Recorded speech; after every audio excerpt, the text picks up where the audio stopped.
Okay, welcome everyone. Today we have a webinar arranged for you. First off, like we're glad that we are back. We took a short break because we wanted to have some space between the standing committee webinars and the special domains webinar. And today our webinar is basically about public relations and communications. And for that, we have arranged the best speakers in IFMSA for you guys. We have our current Vice President for Public Relations and Communication, Mr. Saad Chebi.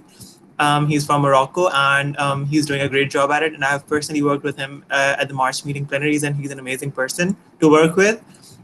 And then we have our new our VPPRC elect for the next term, that is Amin.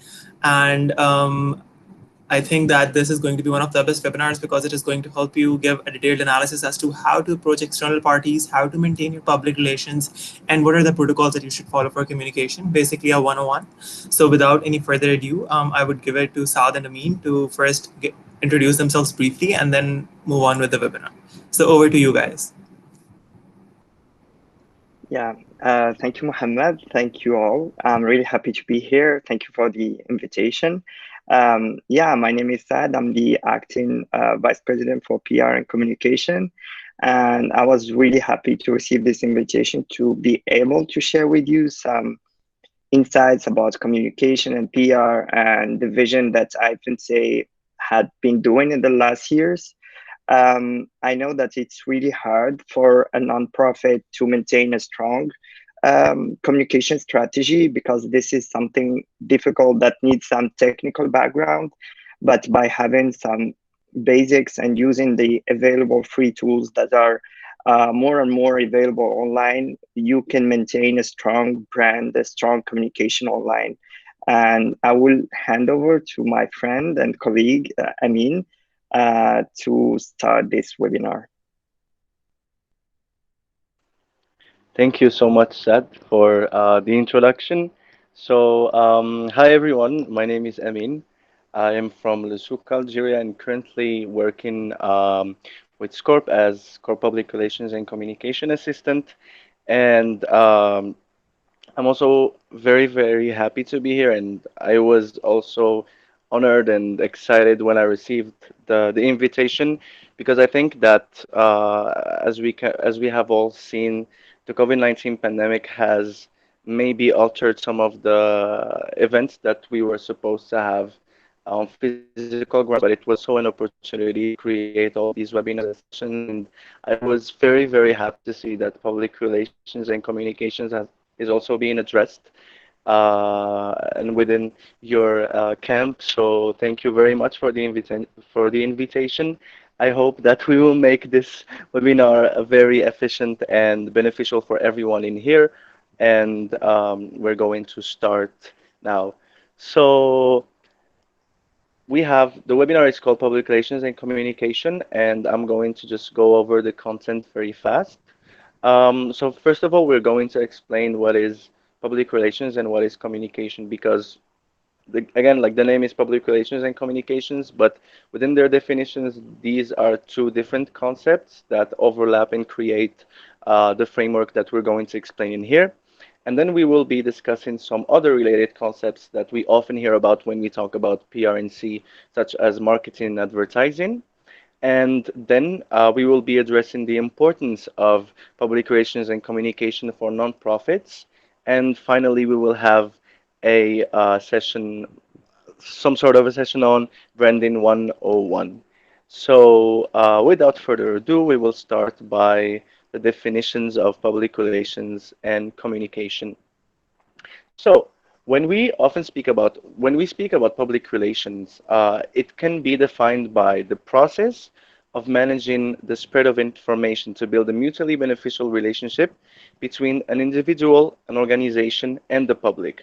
Or in other words, it's the professional maintenance of a favorable public image by an individual or an organization again, and the public. So it's basically managing the public image of an organization in order to maintain those good relationships between that organization and the public or that individual and the public. And when we talk about communication, communication as basic as it is, without putting communication in any framework, It's just the process of transferring information from a person or a group to another person or another group. So basically, we're looking at these two definitions, especially the communication part, because also the communication can also be defined as maybe to assign and convey a meaning in an attempt to create a common understanding between those two parties. So when we say that the public relations is the the process of managing that spread of information between organization and another one. So it's kind of like it's the process of managing the communication between the communication between that individual or that organization and the public. So it's very important to know the difference between these two words and the framework that is communication and that is public relation and how they overlap, which is, I think, in my opinion, very often misunderstood or miscommunicated. And when we talk about communication also, because it's basically one of the most important components of public relations, there is a certain model or a certain there is a model that we need to understand, and it's basic, but as basic as it is also applicable to every level of work, whether it's an NGO, whether it's the communication of a NGO or the communication of a company or communication between a government and the people. So it's important to know the communication model that is followed throughout all the frameworks. It's in the next slide. Yes. So we have basically when we talk about the communication model or the communication framework, we have two parties. We have the sender and we have the receiver. So what is the sender doing is that the sender is encoding a message that they will be sending to this receiver. And by encoding, we mean the production of the message. It's the system to code the meanings that we want to transmit to our receiver. So the sender will encode that message and they will send it to the receiver that will decode the message in an attempt to understand the meaning that the sender is sending. And the sender is sending this message through a channel. And for example, when we are having a discussion, let's say myself and another person, the channel is basically a my voice. My voice, I'm transmitting that message through my voice or through my body language or through my gestures and so on. And when we talk about, let's say, an NGO, it's the same model, kind of. The NGO is sending a message that has been encoded, and the channel can be through social media, a through a document, through something written on a website, through a video. The channels can be everything that is transmitted. That message from a sender to receiver is called the channel, and the receiver will try to decode that message, trying to understand the meaning behind that message that have been received, and they will provide the feedback. The feedback is, let's say, their reaction towards that message. For example, we communicate an opportunity for the members to participate in some workshop or to participate in some session. The feedback can be whether yes, they have understood my message. They have understood that the fact that I'm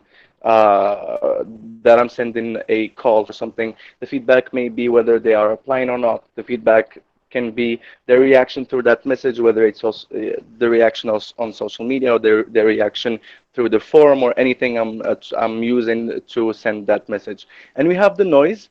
The noise is also very important to put in the communication model. Why? Because it's pretty much impossible for the receiver to understand 100% of the meaning that the sender has meant for it to be.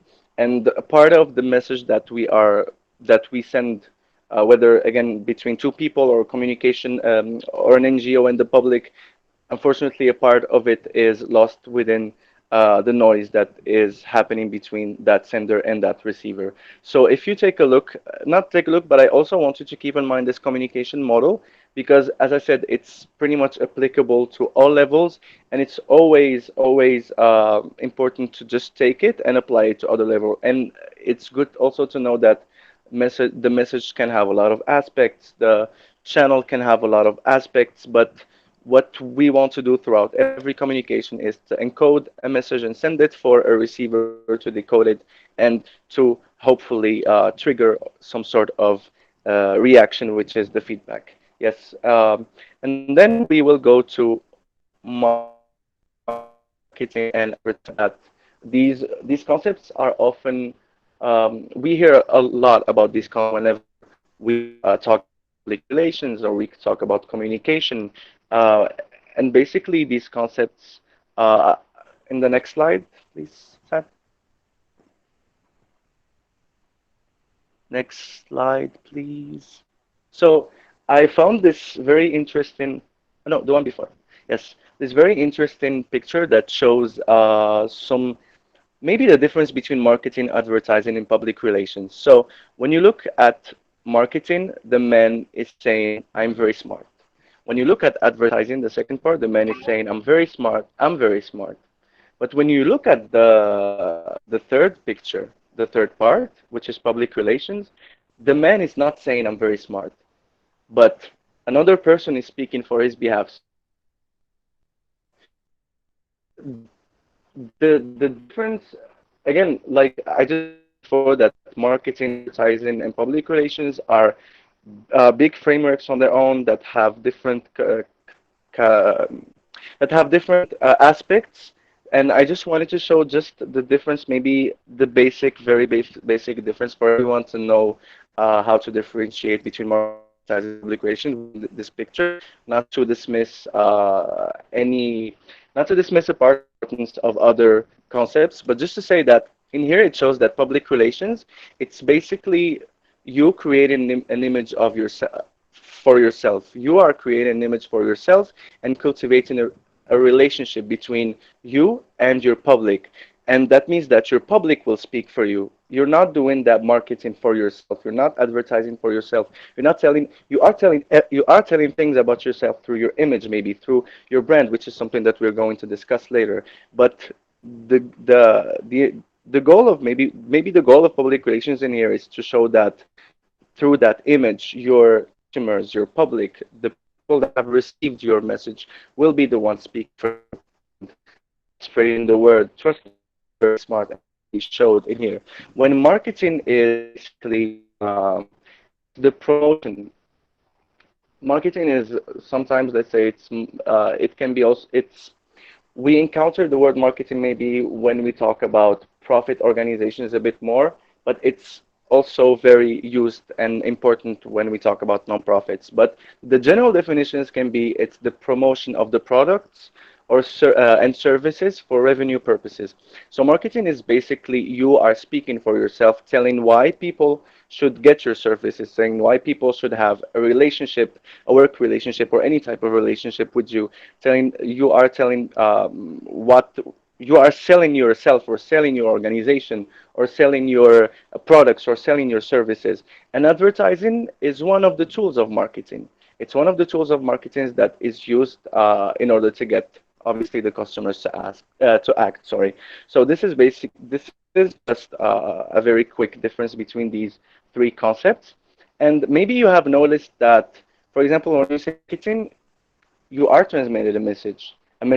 You are transmitted a message on yourself to promote your services or your products or whatever. And advertising, we said that it's a communication tool used by marketers. And public relations also entails communication. So it's also important to note that all these three concepts have something in common, which is next slide, please.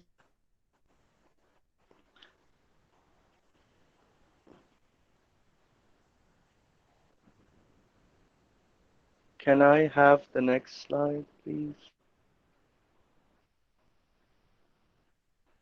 Yes. So, based on the definitions that we have and the little differences, it is important also to note that public relations, marketing, and advertising all have in common the fact that communication is used within all these three frameworks or all these fields of work. So, when we said public relations, it's the management of the communication between an organization and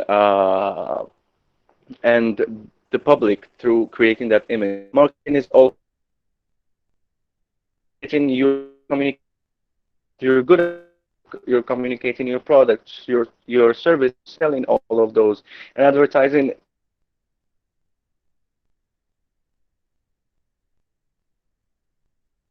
to react to. You are provoking again when speaking about the communication model. You're provoking some sort of feedback through your message. So just wanted maybe to show through these images why communication is key to public relations, advertising, and marketing, and essentially, as we're talking here, it's public relations. So now we're going to move to why it is important to have public relations for nonprofits, for nonprofit organizations such as the IFMSA. Um, so this is a chart that shows the increase of the numbers of NGOs in the past 70 years. As you can see, maybe in 1951 we had almost zero NGOs. When in 2012, maybe a bit more, we have almost 60,000 NGOs. So this shows that so with the great increase of the number of NGOs, public relations have become a must for the NGOs. And why is that? Because when we have a large number of NGOs, it is important for these NGOs to stand out. It is important to create a brand for themselves. It is important because NGOs also usually advocate for some cause, or they want to raise money, or so it is important to have a good public relations system. It is important to have a solid brand. It is important to have some sort of way to get people behind you, to get people to support your cause, to get people to support your NGO.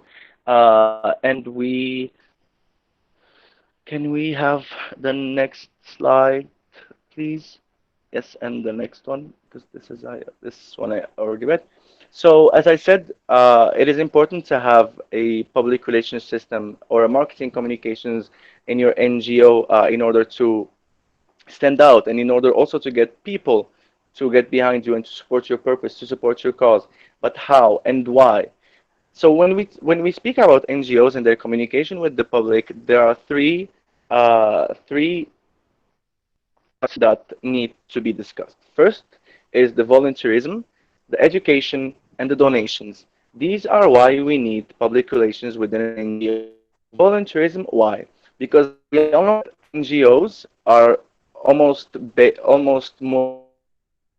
volunteerism. So we have a positive public image. Why? Because it needs to, let's say, create that sort of trust. That NGO needs to be trustable for someone to volunteer to work with them to make their cause, and that's through their public image. And also the education part. The education part is, again, let's say, for example, as the IFMSA, we are advocating for many causes. Um, from human rights and peace to SRHR to medical education and public health and so on. So we also need to have a very strong image. We also need to have a very strong image in order to get the public to act whenever we are advocating for a cause. For example, I want my public to react with me and advocate for some sort of human rights related or some sort of human rights related issue, and I'm creating a challenge that I want for it to succeed. And that my public image has a lot to do with that, has a lot to do with the way I'm going to influence my public in order for them to react with me, to support that cause with me, to spread the word, to advocate. And then we have the donations part. For a nonprofit, a big part of the revenues is from donations.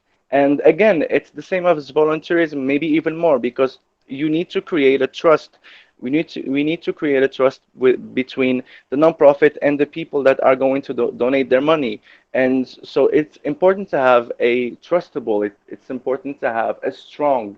It's important to have a very well-based public image, a positive public image, in order to increase the fundraising and in order to increase the donations. And that, again, it's is by cultivating a positive image and promoting, and also promoting the successes of your nonprofit. And this is something that we will explain in detail in the branding part. So you might ask, how are we going to build this positive image? How are we going to cultivate this trust? How we are going to get the public to act with us? How are we going to increase our funds? And that is through, next slide, branding. So with this, I'm going to leave it to Sad.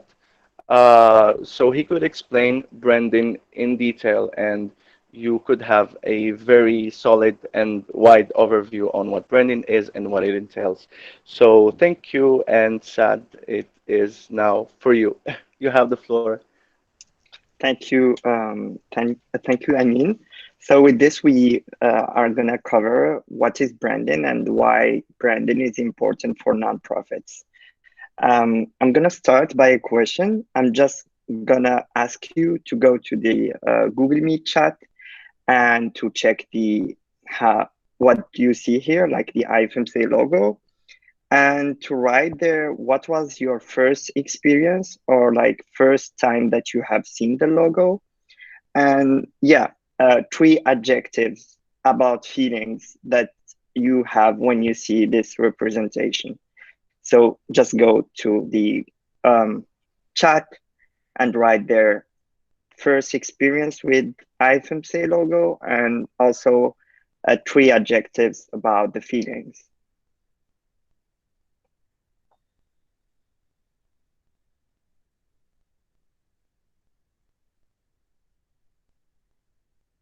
I see global, yeah.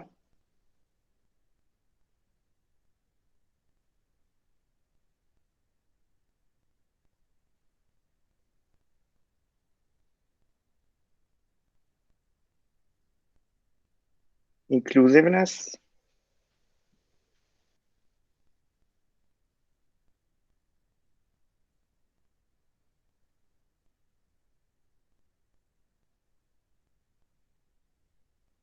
okay. So yeah, so like the first feelings that some of you had are about global, because like at start when you see the logo, it has the globe with the meridians, about inclusiveness and openness to all medical students and members worldwide. But as you felt, I can say as a brand is not only a color, is not only a logo, but like it's this tangible and intangible feelings that we have towards the organization. So this is why we feel this way with like an Apple logo, WHO, Microsoft, or IFMSA. I just want to play a video clip about Nike, and then we will have to discuss what we saw. 1 second. No one's ever come back from 3-1. An agonizing defeat. Down 5-1. We've all been underestimated and counted out. In those moments, we felt like it was over. It's not looking good for Rafa. But it's when we're given no chance that we somehow found that last bit of strength to keep fighting. And then we did what no one thought we could, not even ourselves.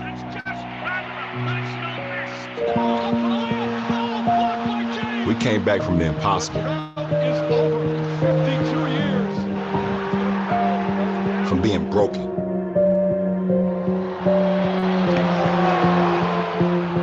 We found a way when it seemed hopeless.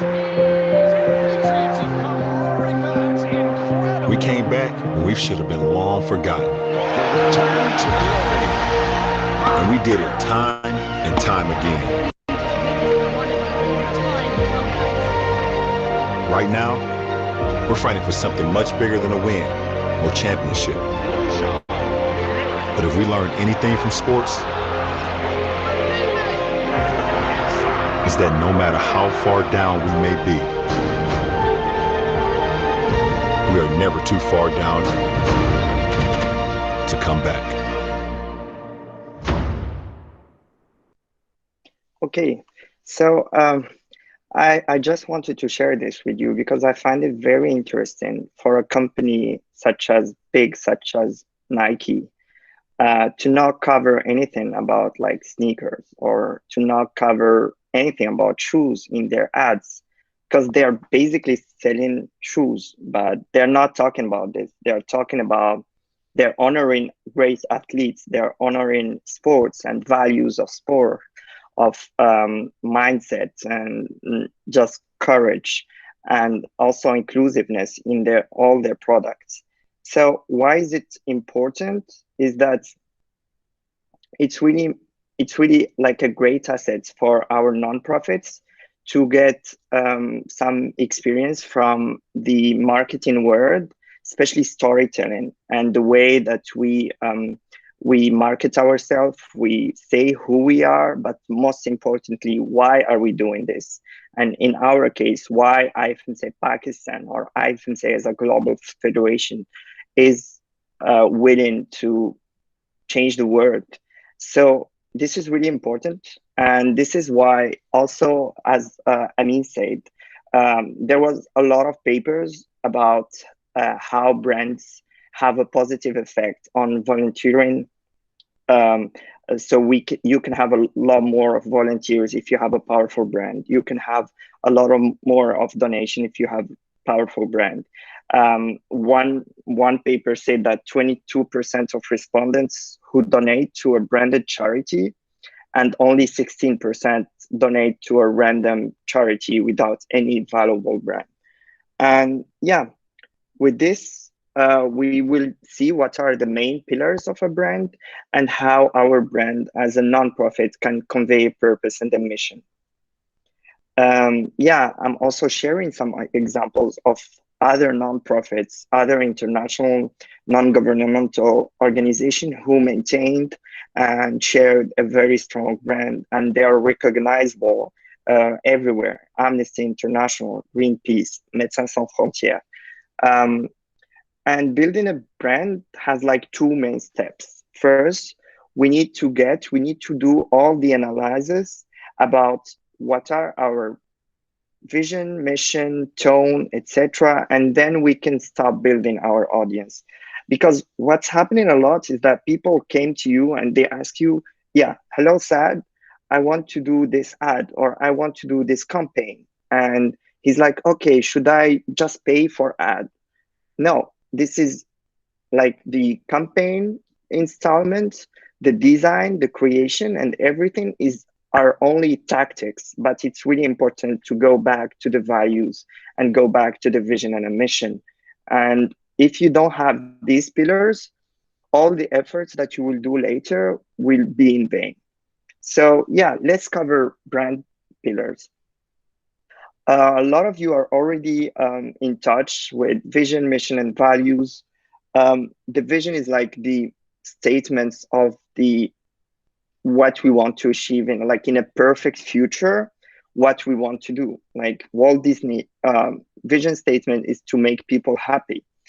I often say vision statement, it's a word in which all medical students are united for global health and equipped with knowledge, skills, and values to take health leadership roles locally and globally. So it's really important to set this vision. A lot of vision are set in your strategic plans or in your constitution and your bylaws. But if you don't have any vision, if you don't have any mission, which is the way that describe the action that the organization need to take to achieve that vision, you need to get back to the basis. You need to get and set your vision and set your mission. And we will be really pleased to share some extra information about strategic planning and how to create a vision and how to draft a mission. And I'm sure also your friends from IFMSA-Pakistan can share with you some insightful documentation. The value statements, it's really important. As I mentioned with Nike or with Apple or with Médecins Sans Frontières, they all got back to their values, and for each organization, they know exactly what are their moral direction. For example, Nike with the hijab ad that just empowered all women to play sports, even if they have hijab or they don't, everyone is welcome to play sports. And this is something really important for your brand as a nonprofit to set a set of values, because this will guide later all the editorial things. So if you're creating a booklet, if you're doing a promotional video, if you're having a campaign, if you need to just have a PR crisis and need to respond to something, it's really important to set the values. Yeah, and the second pillar is about the positioning. Um, I'm gonna maybe ask someone, maybe Muhammad, to tell me if there is another organization in Pakistan doing this similar job. Maybe if you have like another students organization for medical students. Um, So right now, like majorly, we have IFMSA that's active. However, there's another organization that's like growing, and that is called Sync. And yeah, it's like I think it's been 1 year since they founded themselves. I don't exactly know, but yeah, they are there. yeah, thank you. So like as we have more and more organization. For IFMSA, it's quite different because we are maintaining the leaderboard position. We are the only federation representing students and medical students worldwide. But for all your countries, you can have other organizations that are working or have similar vision, similar mission, similar objectives, similar target audience. So it's really important to position your brand adequately and to have to showcase what's really make you different from the others. I'm just thinking for me, like I'm from IFMSA Morocco, and we also have like a different organization representing medical students. I think what was really different and outstanding is our, for example, our respect to democracy and all our bylaws and our General Assembly rules and how we elect our officials. We don't appoint our officials, how we also have these exchange programs that no one has. So it's really important to um, see in which environment your organization is working and to try to select the best positioning statements that your company or like nonprofit can have.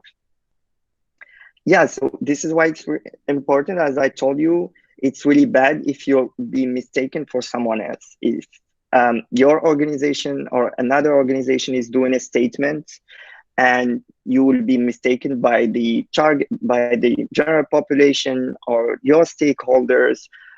So it's really important to put a very strong brand positioning. So when you speak, they will know it's you. When you don't speak, they will know exactly that it's not with you. Um, yeah, so it's like about stakeholders, and it needs to show the strength of the organization and have a clear and crisp positioning. As I stated, for IFMSA Morocco, it was the IFMSA exchange program that was like an exclusivity for IFMSA Morocco, or also our love for democracy and just sticking to the bylaws and the constitution. I'm sharing some like this is a document of ISEC, which is like the international organization of business students organizations, and they have a very nice personality and a brand book that I would invite you to check.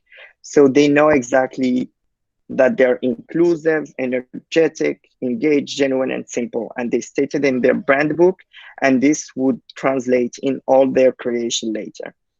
So yeah, this is what I was talking about how values will translate to editorial guidelines.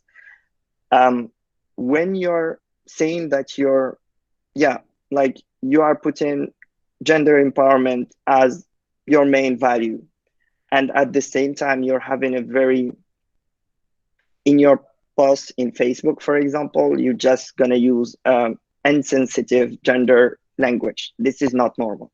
So the values need to translate to your editorial guidelines. If you're promoting certain values, this should be also shown in the type of image you're sharing, in the type of message you're tweeting, etc. Yeah, so this is also another example of about the voice and tone. I'm just speaking about IFNC. For now, we have a very professional voice and tone. The way that we share our updates about external events, the way that we share our updates about the GA is really professional. We're having a lot of this publication, these reports, these booklets, but this can adapt to your nonprofits. Some nonprofits are more youthful and want to like just showcase a more bold message. So it's also important to set the voice and the tone that should be respected in all your publication and your posts. One main thing about brands, big brands are consistent. So even if you're doing a lot of things, if you're not consistent, your brand will not look and feel in symphony. So it's really important to set these guidelines first and then start the creation later, and not do the opposite, create the creation and then get back to the guidelines and the pillars. Yeah, this is from ISEC also, their brand tone, conversational, daring, relatable, etc. And yeah, finally, we got to the look and feel. So like after discussing the vision, the mission, the positioning, the values, the tone, and lately we will discuss the look and feel. And this is what's really important, because a lot of people think that the brand is only the logo, a brand is only the color. And as you've seen, um, between the 5 pillars of a brand, if we can say, only one pillar is about the colors and about the visual style. So this is why it's really important to get back to all these pillars first and then discuss the corporate identity, which is the look and feel. For IFMSA colors, they are known, like you can get to the standing committee and get the green for Scorp, etc., and the IFMSA blue. So I hope I managed to cover the main pillars of the brand for nonprofits. I can share with you more documentation later, especially about building audience and setting marketing strategies. But the main message here is to tell you that it's really important to work on a strong basis, strong pillars first, and then develop your marketing strategy, which involves doing a target analysis and checking your audience. Are they only medical students? Are they partners? And setting your messages to target these particular targets. For example, for IFMSA, we know exactly that Twitter is mainly used by partners, by other nonprofits, and also WHO officials. So we use Twitter mainly for these external events. We share a lot on Twitter. We tweet, we retweet, we interact a lot on IFMSA Twitter. We also a brand should be like very flexible. Like we know lately that LinkedIn is really important. A lot of nonprofits are having a very like working profile on LinkedIn. So we created ours and we tried to connect with other nonprofits. We know, for example, that on Instagram, people are more connected at 3 p.m. than at 11 a.m. So a lot of our posts on Instagram are going on at 3 p.m.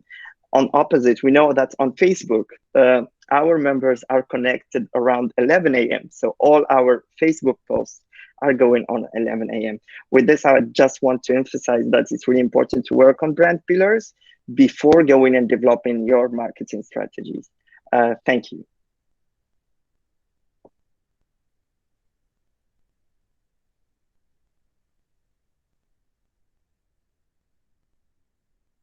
Mohammed, maybe now if you want to take some questions, or Maha. Yeah, Maha, why don't you take some questions from the audience? And thank you so much, Saad, and thank you, Amin. I had no idea about publication and relations until now. And this is pretty much interesting coming from you people. So, participants here, if you have any sort of questions, you have the kings here to answer your questions, and who better to answer from them. So just type in your questions or type your name. We will unmute you and you can ask the question directly.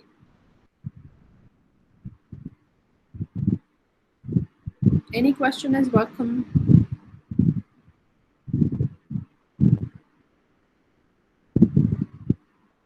Either I think it was pretty much self-explanatory itself because the participants don't have any questions, because usually they bombard us with the question. I think maybe they're just like taking their time to type and think it through and what to ask.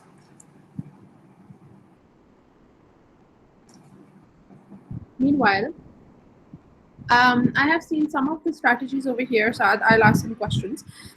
So there were some colors of the standing committees, or there were some, how to. Okay, before I take my question, yeah, I'll end my question first. So is this go for IFMSA internationally, or is this for any other IFMSA chapter, for example, NMOs too? Would you suggest like doing NMOs approach this PR relation, because not in all NMOs we have a publication assistant. So can you emphasize on the role of the publication assistant and how he in his capacity can create a better impact of the NMO too? If anyone would want to take that Yeah, question. I can start and maybe also I mean Sure. can get back.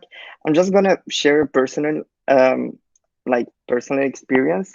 When I got my official IFMSA account, I I just went to the drive and I was checking documents, and the only thing that's still there since 1990 are publication. The only way I can know about what happened in 1990 to know that there was like a refugee camps project by IFMSA in Africa and in Palestine in 1990, to know that the president from 1991 is now like a professor in the US in like John Hopkins, etc. The only thing that will stay forever and will convey the message are publication. Um, yeah, like the thing is that it's really important, like talking about marketing strategies, it's to have this communication with your audience that are like you need to set the goals. Like first, like one of the best like gold standards of to communicate with your audience is having newsletters, which there's like a lot of easy ways to do them now with like using some Sending Blue, or I'm just gonna share this in the chat, or MailChimp. So these main tools will allow you to send a very appealing messages to your audience, but not only send it.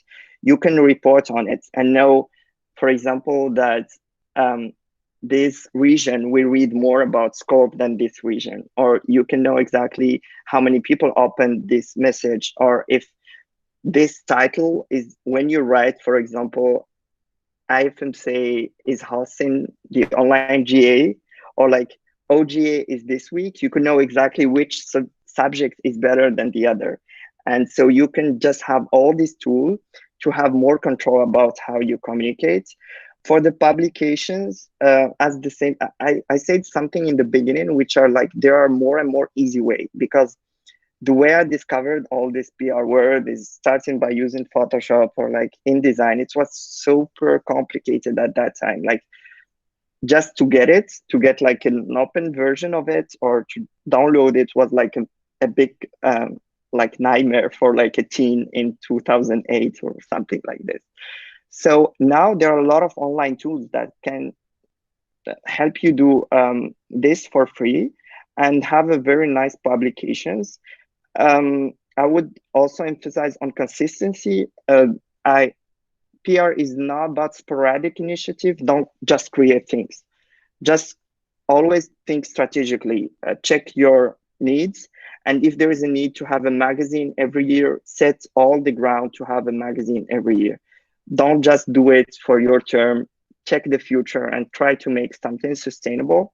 For the tools, I think they had a nice days using Canva. I can recommend it because it just make it more easier for everyone to use these tools, and you don't need any technical background.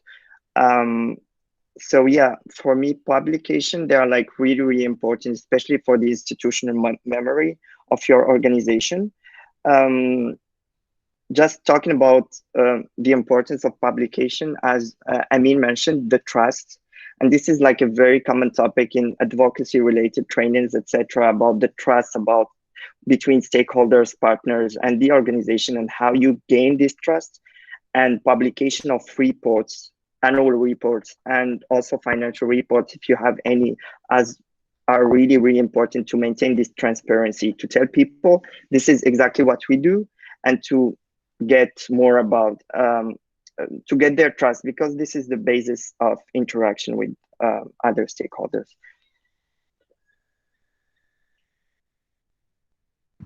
Thank you, Saad. Amin, would you like to add anything to that question?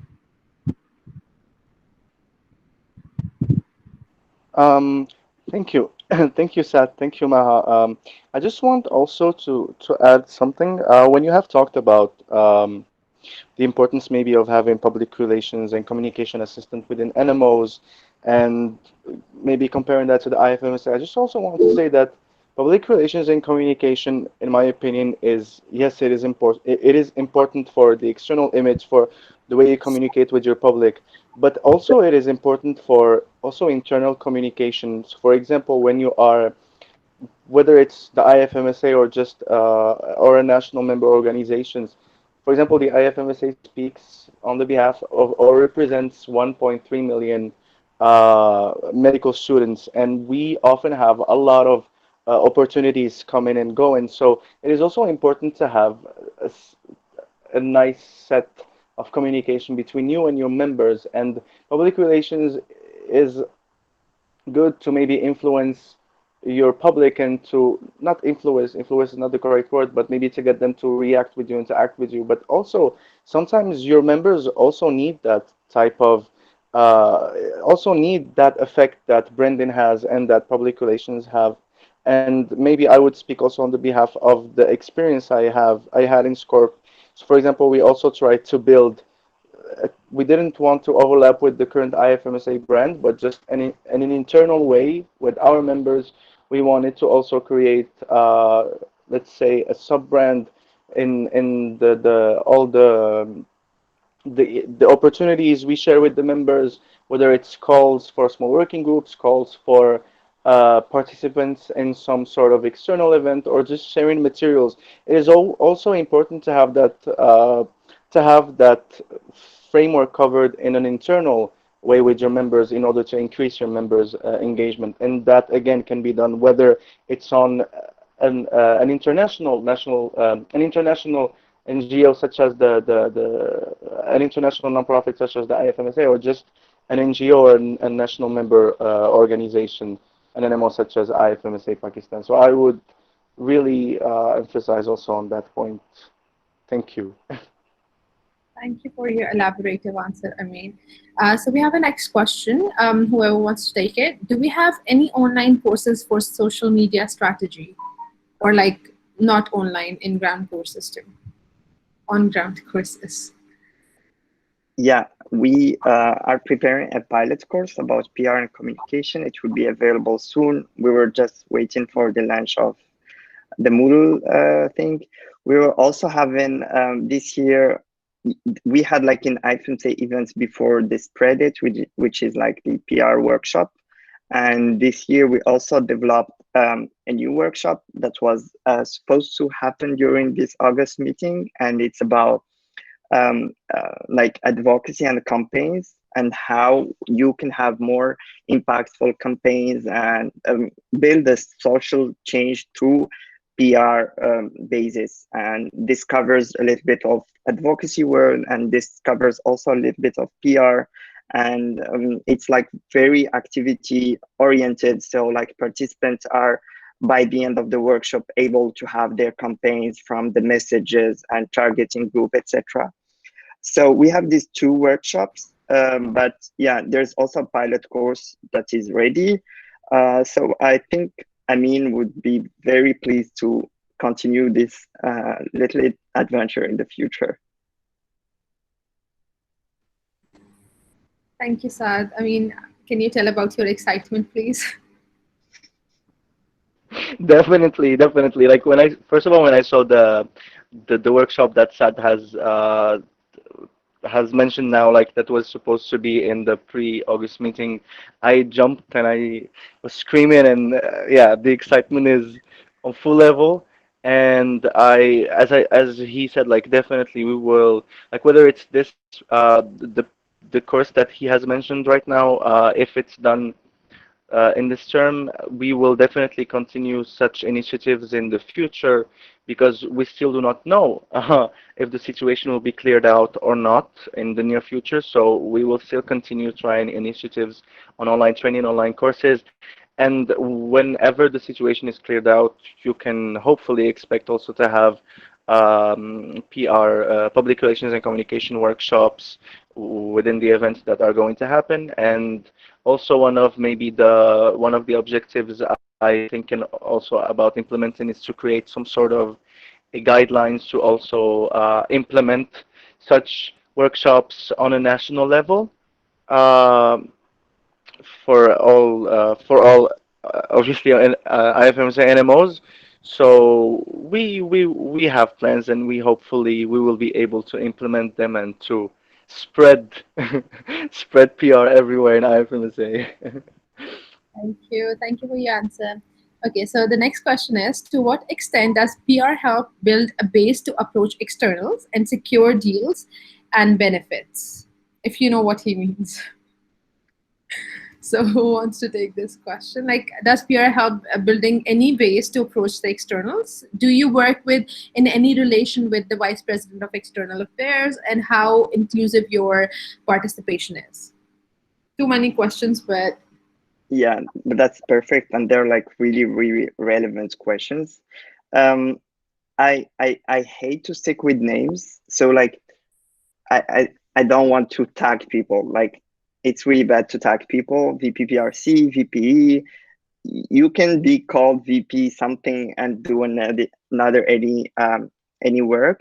So it really depends on your task description. It really depends on how you set your objectives, your task, and your boundaries, because all what an organization is doing is really intricate. Because the for IFMSA, we're trying to do fundraising, but fundraising includes contacting an external.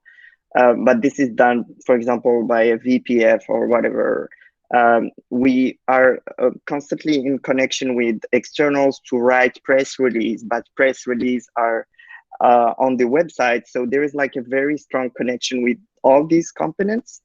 Um, as I've mentioned this in our handover, right? I mean, I told you what's really important is to set the tasks and to know exactly what you're gonna do and what is like to have a clear definition of the task. And that's also good for the overall dynamic of the team. But yeah, I think that having like as my personal experience during this term, um, I did a lot of technical background. So all the preparation for the press release or all the preparation if we're having an external meeting and we need some publication, some report to get sent or to get prepared. We are doing a lot of counseling. So how are we gonna market? No, this is not a good title. We need a more catchy title. There are not that much information, or like, yeah, you're just counseling the way the articles are edited. And a third thing is also this overall coordination of social media. And with the COVID-19 situation and the complete shift to the digital world and the Zoom and the webinars, I think that, yeah, I got more tasks, but like I'm at the same time, I'm really happy to just discover this new world and help my colleagues and friends stick to the vision and stick to the mission and not stop impacting the world. Yeah, for like, to what extent does PR helps a base to approach externals? It's a matter of trust. It's a matter of image. And to gain trust, as I told you, you really need to have strong tactics from publication of reports, from like, I will just give an example. Now, a lot of people, once you get in contact with an external, the first thing you will do, they will go to LinkedIn and search for your name. If you don't exist on LinkedIn, they will get, maybe this person is not even real. Maybe this is a scam. If you're sharing something about your federation and they go on Google and they type and there's nothing popping up about your organization, they will think the same, that this organization is not what I'm waiting for. It's not something that I would invest in. So it's really important to have this vitrine, like this positioning online, whether it's like a good but simple website. Don't go full crazy as like nonprofits. You just need to have a landing page with your name, what you do, who you are, your objectives, some of your project, and that's all. You just need to have a place online because it's a noisy word, and in this noisy word, you need to put your place. Thank you, Saad. Amin, would you like to add to that? I mean, I think Sad said it all, and we also have spoken about this in our handover, as he mentioned. And yeah, I definitely agree. And I also, something I have observed whenever, for example, now we're doing the preparations, or like even just within Scorp as I interact with other assistants, you can also say that maybe like there is an extent of public relations in every bit of part that we do. So for just the smallest things, example, I would say you release in a report, you're releasing a report that you like. So you're someone is releasing a report that you haven't worked on at all, but still that report needs to be needs to have the logo of your organization, or maybe there is a font that needs to be respected, or there is a certain image that needs to be respected to be consistent with the brand. So I think that, as Zad said, it's you like everything is sort of overarching with each other, but I think the base is yes to as he said, to set the your task description in the beginning. And also something that we are also trying to do is that, for example, I will soon have an elaborate call with the VP elect to also discuss when are we going to collaborate and how are we going to collaborate when something is dealt, or when we have a task in common, what part should you take and what part should I take? So I think it's also important to define those guidelines at the beginning, between the person in charge of public relations and the person in charge with the external affairs, to not have any sort of overlapping whenever that task comes, but to discuss it before the beginning of the term, and to know what is expected from you whenever there's a type of collaboration between these two people. Yeah. I'd like to add something. Correct me if I'm wrong. So, for the participants who have no idea, I got to learn some things, but basically, it's all 6 standing committees who does their work, and they have their assistants who assist the directors to do their work. Apart from that, they're in relation with the PR assistants, and then again to the VPPRC, who just combines the old work and present it in such a way that represents our organization or that represents our stance. So basically, they make it look more better and more good and more presentable. If I'm right. No. Yeah. So yeah, Maha, what you're saying is good. Yeah. So like basically, this is the challenge of having a big organization. This is a challenge of having not only a TO but also international assistant, and each team has like different. So like the first thing is that how do you maintain this consistency that I was talking about in your whole components? And this is like the biggest channels for PPPRCs is to first train them on the basis of having a CI and maintaining a CI and respecting some things. Like, for example, a report, sometime at the end, you find that it contains some personal data that should not be shared. So it's like having this cheese model and just being an extra layer of the global image of IFMSA. Because like at all, if it's like a region, a task force, a standing committee, at the end, it's IFMSA. And this is why you need to be interconnected. I personally love this possibility to connect with everyone, to talk with people from SCORA, from SCORP, etc. So yeah, this is like a big plus. And this also means that this position, you need to have like a certain background in IFMSA and know what's happening everywhere to not get overwhelmed with the projects. Yeah. Thank you, Saad. So basically, people who want to apply here for VPPRC nationally or internationally, now they have an idea that it's not only with publication and relations, it's basically getting in contact with every other standing committee, getting in loop, because before this I didn't know that they had this work to do. That they have gigantic work on their shoulders. So this makes a lot of sense, and this might help you with your, and this will for sure help you with your applications later on. So I'll move on to one last question. No, second last question actually. Do personal relations influence or affect the public relations in any way? I didn't really get the question, but if you did, anyone?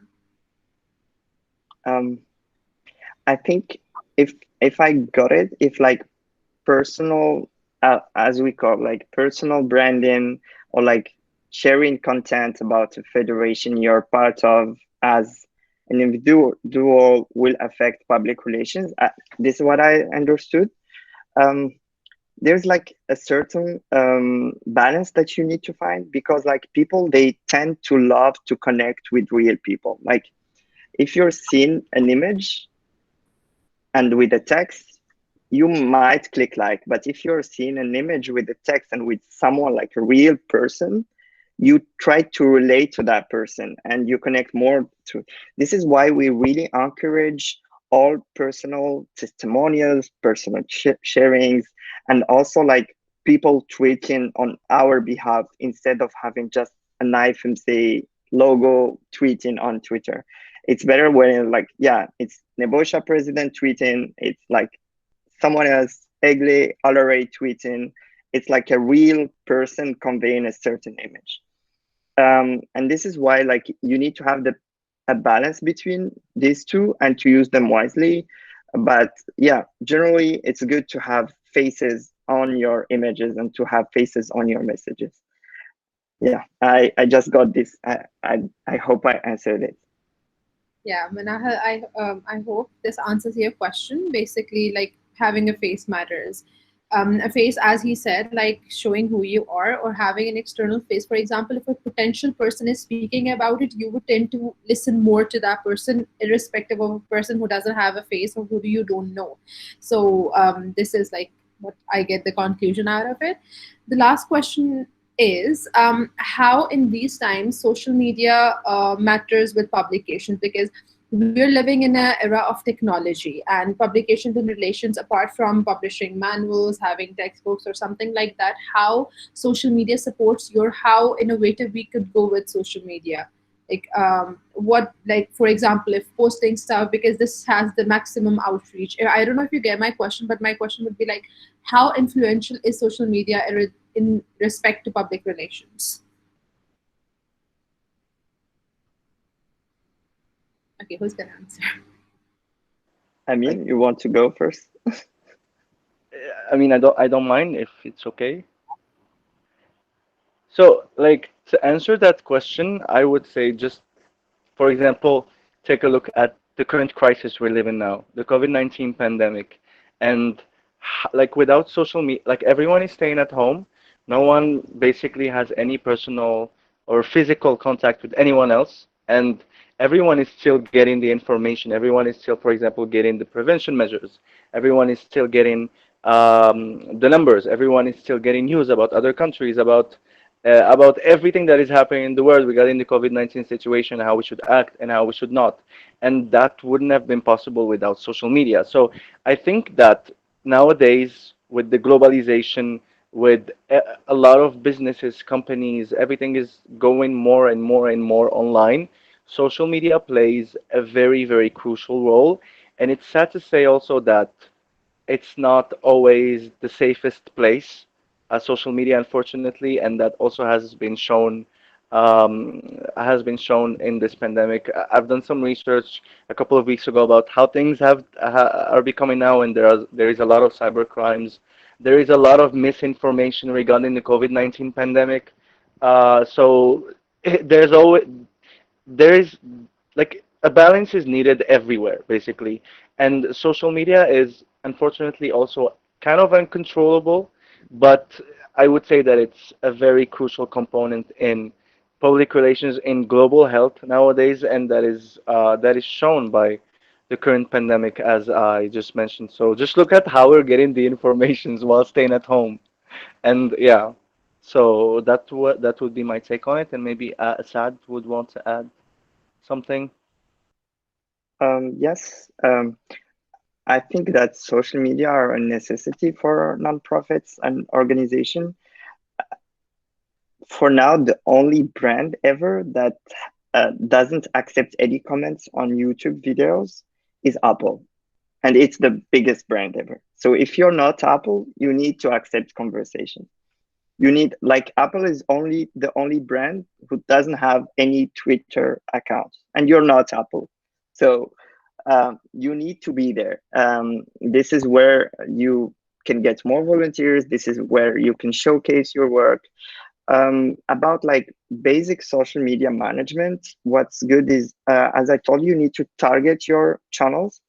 So you need to differentiate where are your target audience and how to get more audience and how to adapt your message to the right platform. If you're having more partners on Twitter, if you're having more partners on Facebook, and you adapt. Also, social media, it's not a one-way communication, it's a two-way communication. So anytime you're posting something, just get in mind that you need to ignite this conversation. If you're just sharing information, don't share information. Share information and ask a question, because you need people to interact with you. This is the basis of strong social media um, like practices, is to be, yeah, to just ignite this conversation with your members. About like the technical tools, um, as I told you, like the content creation, you can use Canva. What's really important is to have a social media calendar. Um, and this is important to plan everything and to have some consistency, because it's not possible to have like 8 days where you don't post anything and then on one day you post 20 posts. It doesn't mean anything. Um, so yeah, for me, it's like the right use of the technical tools, having a social media calendar and targeting your message depending on your outlets, like if you're Facebook, if you're having emails, etc. Thank you, Saad. So, speakers, if it's right, if I take one last question and then we head as we're approaching towards the end, if it's all right with you. Okay. So I'm going to take one last question. Basically, it's about what skills or attitudes would you look for in members who wish to apply in your team? And then, like one addition to this, if you could tell that how publications can help you as a medical student, because of course this is a volunteer organization and all about medical, and we have a lot of publications to do if we tend to get the interest in the research or like extend the part. So if you could relate it with it that too, and then we head to the end of the webinar. So Saad or Amin, anyone? I can go first, maybe, and Saad could maybe reflect also on his team. So I would say, like, is this question okay? So I'm understanding this question as if, for example, what is the mandate for someone to be on the PRC team of IFMSA, right? Okay, so for my perspective, I would say that this team, like as an IFMSA official or as an IFMSA EB member, and I'm sure Saad would relate to this more because like he has been serving for this current term. I would say that having like that team, the team that you will have your IT is very important. Like you should have a team that you trust. You should have a team that you are confident when you're giving them tasks. You are confident when delegating because at the same time you would have a lot of administrative work to pay attention to at the same time. So I would say that, for example, me, what I would maybe look at is someone that has a background in public relations and communication, someone that has experience in managing tools, whether it's the design tools, the content creation tools in general, whether it's graphic design or video editing and so on. And I would also say that because public relations and communication, as we have been also talking within this entire webinar, it's not just about delivering a beautiful content. It's about having a consistent brand. It's about having a consistent image of communication. It's about strategies. It's about management. It's about managing sheets. It's about managing a timeline. It's about managing teams because you said yourself, Desma, that the PRNC team is in contact with all of the standing committees.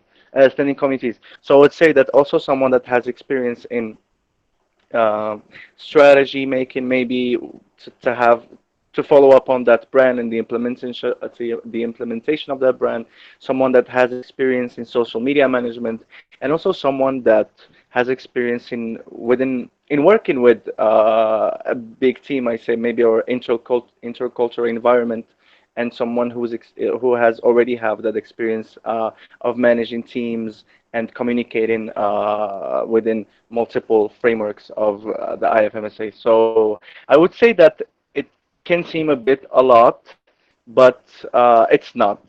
For me, for me personally, the message I would say is that if you love something, you should 100% go for it. If you think you have what it takes, you should 100% go for it. It's an adventure for all of us, and we will try to make the best of it, of course, and to serve the federation as good as we can. So yeah, Sad, do you want? Yeah, I just want to add something for the for how, why I see PR and communication as an important aspect of being a doctor. Um, if you have ever ever like read about the Canadian competency model of healthcare providers, like I've read this in French, so it's like having the 5-star doctors. It's that the doctor is not only scientist, it's an advocate, but also like a communicator. And this is coming directly to the communicator part.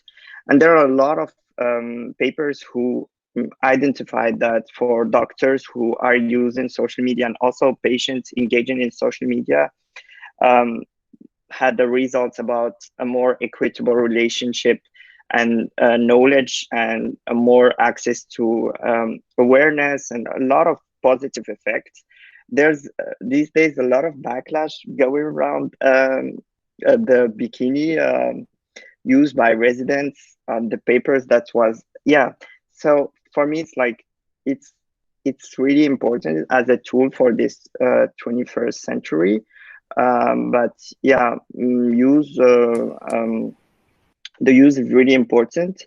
Also, like as I said, for to communicate, to raise awareness, etc., and also to build that personal branding and to network with people. Because if you're interested in research, if you're interested in global health, you need to get to know other people and to use these tools for the profile of PRC team. It's a lot of PR work is like done on the spot. Like we have a lot of like very hard deadlines. So the capacity to deal with this hard deadlines, like for example, a report in 10 days that you need to finish, the way that you can give, provide, and also accept feedback, because what we do between us is that we review each other documents and you're like, okay, make it smaller, try this, try that. So you need to be very good. Some experience in social media management is really important. And yeah, like I told something to Amin, if you remember, I told you for the team, uh, it's like a military army. They all need to know how to use a rifle. So the rifle is used in Photoshop or like InDesign, and then you can adapt. But like this is like an army. All of them know to use a rifle, but like the doctor will not use it, of course. So they are ready to take on challenges. They are ready to do reports or help when needed. For now, for example, we only have 4 publication assistants who are really creating the things. We have a social media assistant who she's like managing social media. We have a development assistant interested in capacity building and creating workshop about PR and all this education purposes. But all of them are ready to take the challenges and the, yeah, projects anytime. So yeah. Thank you so much, Amin and Saad. With this, we are heading towards the end of the webinar and right on time. We're so proud of ourselves. I would like to thank you both for accepting our invitation and preparing it all amidst all the preparations for the AM and hard times that are going on. So thank you so much for joining us.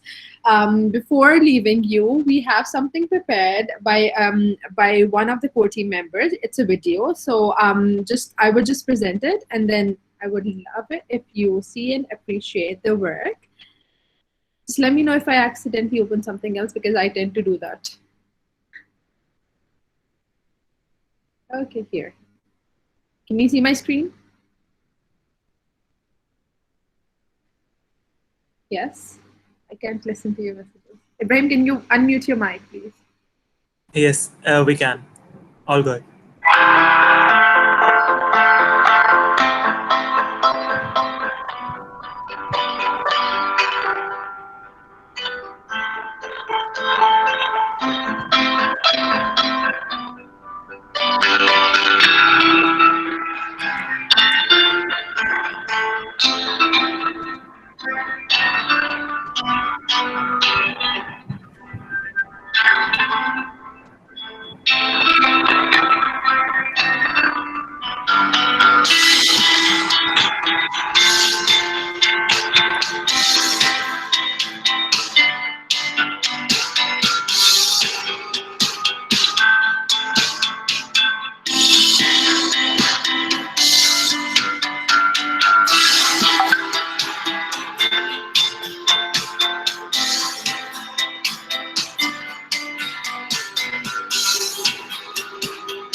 A huge shout out to our amazing team that is like working behind the scenes again. Good job, guys. And thank you so much, Saad and Amin, for joining us for this webinar. And this webinar was really informative and eye-opening. In fact, even for myself, because like I learned a lot of new things now, and I think I'm going to apply them locally as well as nationally, as well as internationally, if I get the chance to. And yeah, apart from that, I feel that a lot of people learn a lot of new things, and we are having a lot of positive comments. And do you have any end notes or like goodbyes? If so, like please do so. And Maha, would you like to say anything? Just I'm too much thankful, and I loved the webinar. You got to know a lot of things about PR and from the amazing people like them. So it's just I'm overwhelmed with emotions right now. Yeah, thank you, Mohammed. Thank you, Maha. It was a pleasure. Yeah, I hope to meet again, like online or physically, like in the future. So yeah. Yes, definitely. And apart from that, the good part is that we have for this camp we had members from all five from all five regions, like different NMOs. So like that means that we had like a really good capacity building session, and this session was being recorded, which means that it would be available for all NMOs as well, along with like the other sessions. So like I think you guys did a really excellent job in capacitating the NMO more. And you guys can read the comments meanwhile, so that you guys can feel that appreciation and acknowledgement. Thank you, guys. With that, I will just say goodbye and have a great day. I hope to see you all soon somewhere, someday, hopefully, apart from Corona. We'll see you guys soon. Thank you again for joining. Have a good night. Bye, Bye. everyone. Have a Thank good you so much. day, Thank night, you. evening. Bye.